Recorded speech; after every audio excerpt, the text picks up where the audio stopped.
Esther 1:19a. Im al hamelech tov, yetze dvar malkut milefanaiv, vayikatev bedate far as umadai, velo ya'avur. So we're just looking at the first half of verse 19 today. It's a longer verse, and we get here the conditional at the beginning, if, and then we would say something like concerning the king, or as it pertains to the king's concern. You might say something like upon the king, or upon the mind of the king, upon the heart of the king, something like that. If upon the king it is, we would have to supply here good. In other words, if this thing that is getting ready to come is good concerning the king, if the king approves of it, is what's being said here.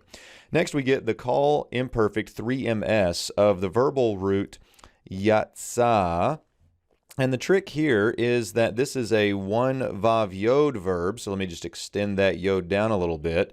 And in the imperfect of the call, that vav goes away. So the yod that we're seeing here is actually the yod of the imperfect 3ms. And we know this partially because we get the lengthened sere vowel here. So the thing that is to go out is here the word of royalty, or the word of royal dominion, which would be a way of saying the royal word or the royal decree. So let the royal decree go out from before him. So if it pleases the king, let this thing be said, and let it be. You're hearing me translate these as jussives. I think that's right here. Let it be written. Here we have the root katav, to write. And this is a nifal. Notice the hirik, dagesh, and a vowel there. So we have a nifal imperfect translated as a jussive. This is a third masculine singular. And let it be written. In the laws of, masculine plural construct, in the laws of the Persians and the Medes.